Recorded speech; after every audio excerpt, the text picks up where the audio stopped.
সালামু আলাইকুম রহমতুল্লাহ।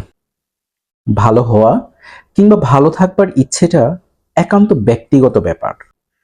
জোর করে যেমন কাউকে ভালো রাখা যায় না, তেমনি নিজে থেকে সংশোধনের ইচ্ছা ও চেষ্টা না করলে আল্লাহ কাউকে হৃদায়তও দেন না। আমাদের যে লক্ষ্যগুণ অশান্তি নিয়ে অনেককেই বাঁচতে হচ্ছে। যা আছে তাই নিয়েই শুকরিয়া করা প্রয়োজন। ছোটখাটো বিষয়গুলোতে কম্প্রোমাইজ না করে অযথাই সেগুলো নিয়ে খোঁচাতে থাকলে, চেঁচামেচি করলে কোনো সম্পর্কই সুন্দর আর স্বাভাবিক থাকে না। যে কারণে নিজের রাগ আর ঘৃণাগুলো আমরা কথায় বা ব্যবহারে প্রকাশ করি, হয়তো সেই কারণগুলোর আলাদা কোনো ব্যাখ্যা অন্যের কাছে আছে। আগে তা জানার চেষ্টা করা উচিত। কাউকে শারীরিকভাবে আঘাত করতে আমাদের বাধে, কিন্তু খুব অবলীলায় অন্যকে মানসিকভাবে আঘাত করে যাই আমরা। ভিতরটা অদৃশ্য, তাই সেখানে রক্তক্ষরণগুলো দেখা যায় না।